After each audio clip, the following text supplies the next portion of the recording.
and tune in for the post-game reaction video tonight, because if the Habs lose, I'm going to eat a red hot wing. I went out and just bought the spiciest hot sauce I could find. I'm probably going to regret this, but if the Habs lose, tune in to the reaction. I'm going to eat a red hot chicken wing with this crap on it. What am I doing to myself, man? The Habs lose. Can't say I'm surprised.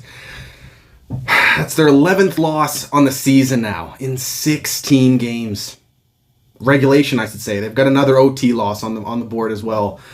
The season has sailed for the Montreal Canadiens. Well, I know there's some people still holding out hope, that talk to me in February or March type, but the odds are heavily stacked against the Habs now to come back and make the playoffs. This season will no doubt be a write-off, likely a high draft pick, but that's exactly what this Habs team needs. Now, I'm clearly stalling here. Just so you guys can see that this is legit, I have not opened this yet. This hot sauce is Aubrey D. Reaper 51 Rebel Sauce. It's made with Carolina Reaper pepper, which according to the Guinness World Records measures 1,569 Scoville units. It's the hottest pepper in the world. This is not for casual hot sauce fans. Like I'm normally a spice type of guy. I like my spicy food, but I've never tried anything as hot as this. Yeah. So just so you guys know it's legit, we'll break the seal here and douse this wang with some sauce. It's a pretty meaty chicken wing too. How they really got this sealed up, probably for good reason. Come on, there we go.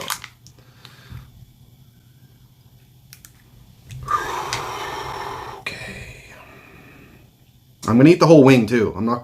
I've never tried this before. If I'm gonna do it once, I may as well do it right, because I'll likely never do it again. Oh. Once I eat this chicken wing, I'm going to try to get through my post-game reaction and talking points as best I can. No promises. Probably going to speed through it as quick as I can here. Oh, God. Okay, here we go. I know, don't touch my eyes.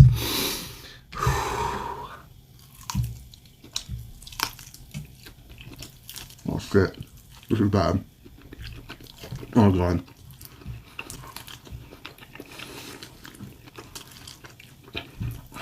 Jesus Christ.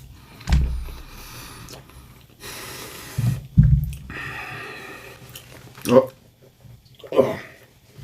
Oh, God. Yeah, it's kicking in.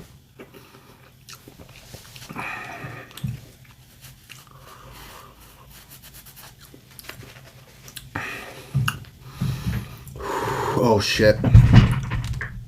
Oh, shit. Oh, okay. Yeah, so the Habs lose tonight 3-2 in overtime to the Detroit Red Wings. And that's a big win for the Red Wings tonight, especially with the Leafs winning, the Bruins winning. The Red Wings are in a battle for a playoff spot right now. Oh. So that's a big win for the Red Wings. Loving how their rebuild is going. CVY working his magic. They've got a bunch of rookies on the roster this year that got up on the board tonight and were key pieces for them. And Montreal can't seem to win a back-to-back game. They win against Calgary, cannot pull it off tonight against the Red Wings. However, Ryan Poehling in his second game this season plays a really good one. He's got 12 and a half minutes on the night. Solid hockey at center. I don't know how you replace him in the lineup with Paquette when he's eventually healthy. But tonight, he gets his first goal for the Habs in 2 years. And it was a nice one too. Michael Pezzetta gets his first point in the NHL. So happy for the guy and that beautiful flow that he's rocking. He skates it in after a nice pick-off in the neutral zone from Chris Weidman, who also had a good game. Pezzetta skates it in, brings his defender with him, reverses it for Ryan Poehling, who then gets a beautiful shot through the legs of the Detroit Red Wings defender. First, scores far side, over the pad, of Nedeljkovic. Beautiful shot. Love seeing Ryan get rewarded for some strong play. He did exactly what he needed to do in Laval after he was sent down after training camp. He comes up, not so noticeable in his first game with the Habs, but tonight played really well, skating quite fast and getting involved when he can. And it was good to see him get, over 12 minutes tonight. We go into the second period, and Montreal seems to be just allergic to, second periods.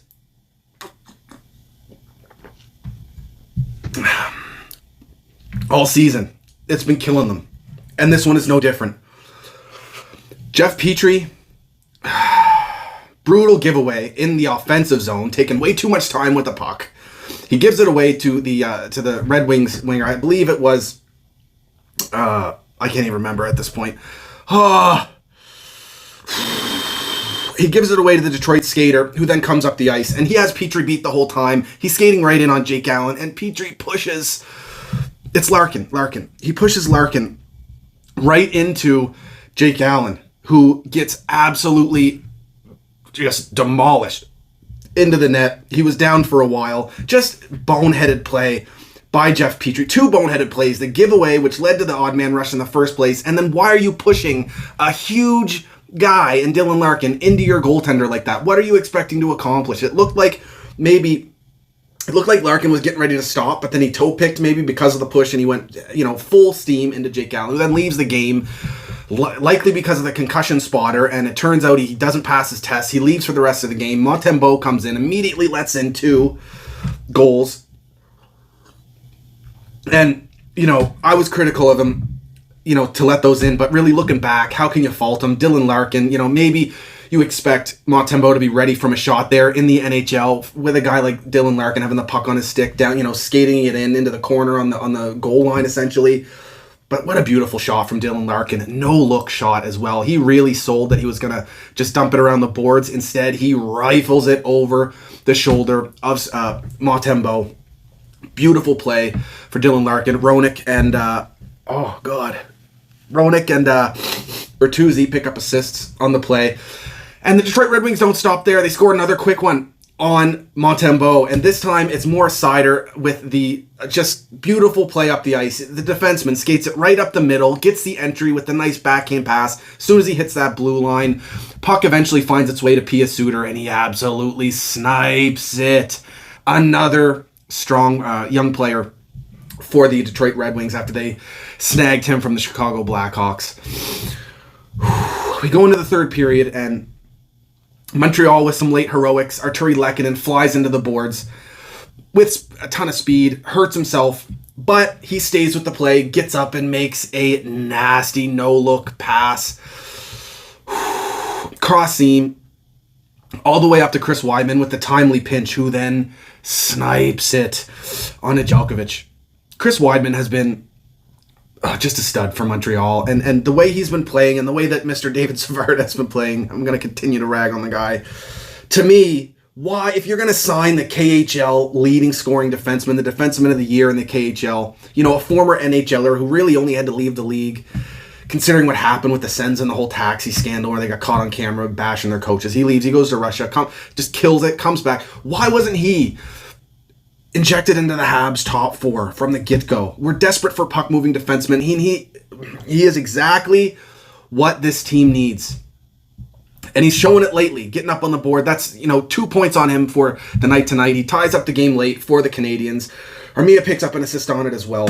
And we eventually go into overtime. Back and forth overtime period. Habs, had a chance or two, but it's eventually Dylan Larkin who scores the game winner from Lucas Raymond. Kind of some chaos in front of the net, and it eventually finds its way to the back of the net. And the Habs lose in overtime. Now, we have a big game coming up tomorrow against Boston. We have not played them since February 12th, 2020. I cannot wait for this game, despite how the season's going. I just want to see this old school rivalry rejuvenated. And we're already going to be playing, behind the 8 ball here, because Jake Allen, I would assume, likely doesn't start tomorrow. Even if he's okay after being banged up in this game, you don't want to risk it, especially with the whole concussion stuff. So who do you start? Does Montembeault get the net? Or do you call up McNiven from Laval? to essentially keep Primo with Laval so he continues to get starts. I don't know. I'm a big McNiven guy, but his season so far this year has been abysmal. He's also bashed the franchise. Well, it may or may not be,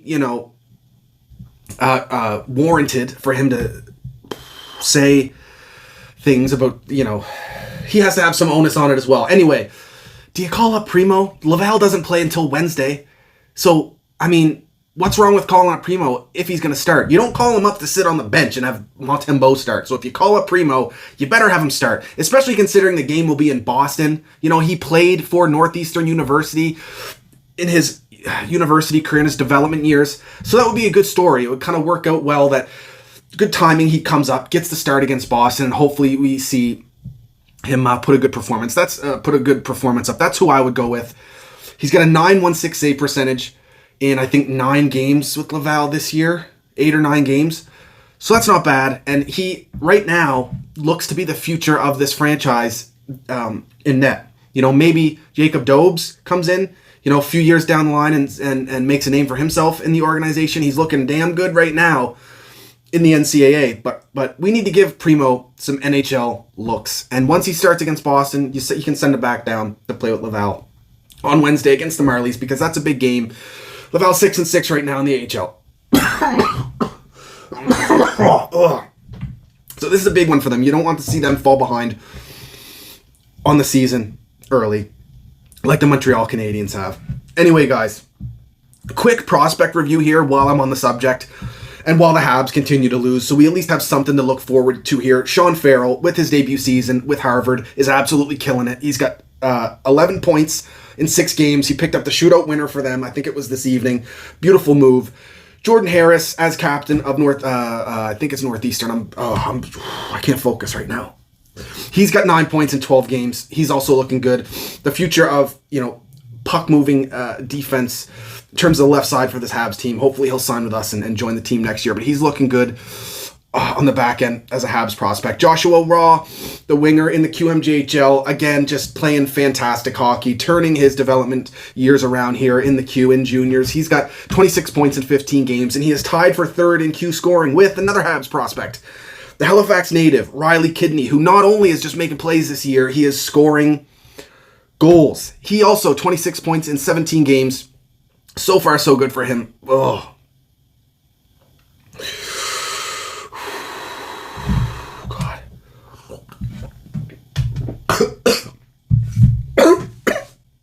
Oh, it really lingers. It really lingers. God.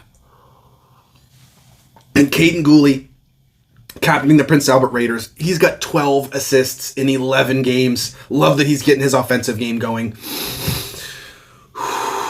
in junior, being a leader for that team. Anyway, guys, let me know what you thought about the Wings game tonight. Are you excited for the Bruins tomorrow? Hope you had fun watching this video and seeing me suffer through that spice. Oh. Go Habs, go, baby. I'll see you soon.